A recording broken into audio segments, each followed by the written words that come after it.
নাহমাদুহু ওয়া নুসাল্লি আলা রাসূলিহিল কারীম আম্মা বা'দ।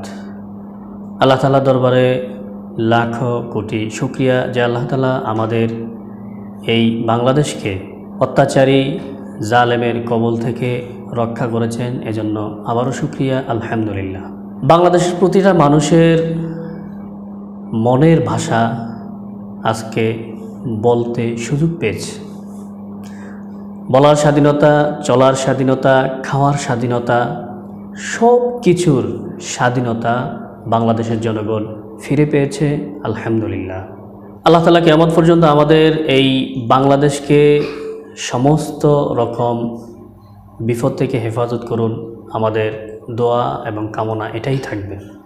এবং পাশাপাশি বাংলাদেশের দায়িত্বে যারাই আসুক না কেন, ধর্মের উপরে যাতে আর কেউ অদূর ভবিষ্যতে কোনো রকমের হস্তক্ষেপ করতে না পারে, কোনো ইমামের যাতে আর কোনো কণ্ঠ রোধ না হয়, কোনো বক্তার আর যাতে কোনো কণ্ঠ রোধ না হয়, কোরআনুল কারীমের প্রতিটা আইন বলতে গিয়ে আর কারো যাতে বাধার সম্মুখীন হতে না হয়।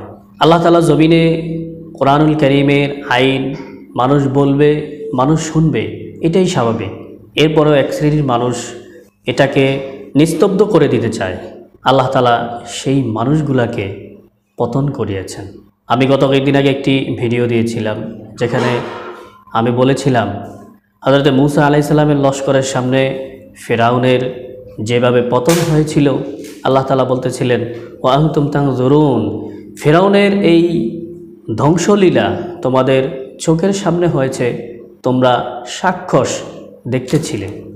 ঠিক তেমনিভাবে বাংলাদেশের উপরে যে জালেম ভর করে বসেছিল, প্রায় 16টি বছর মানুষের মুখের ভাষা কেড়ে নিয়েছিলেন, তার পতন বাংলার 18 কোটি মানুষের সাক্ষস চোখের সামনে সংঘটিত হয়েছে।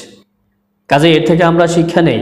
অদূর ভবিষ্যতে যারা ক্ষমতায় আসবেন তারাও এর থেকে শিক্ষা নেওয়া উচিত। হিংসার রাজনীতি, মারামারির রাজনীতি, কাটাকাটির রাজনীতি পরিহার করে আমার দ্বারা যাতে মানুষ উপকৃত হতে পারে সেই রাজনীতি করা উচিত।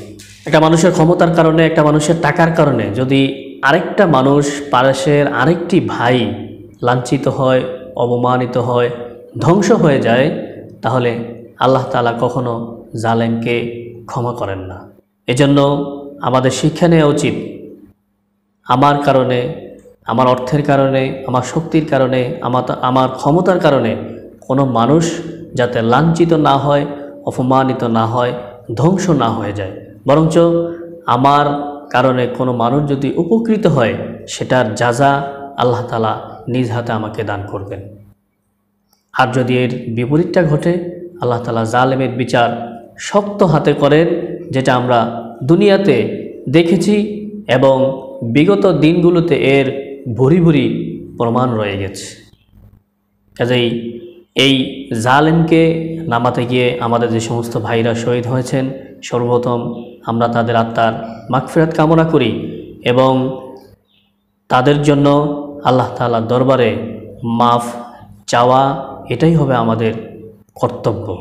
আল্লাহ তাআলা আমাদের সকলকে নিরাপদে জীবনযাপন করার মতো তৌফিক দান করুন, আমিন।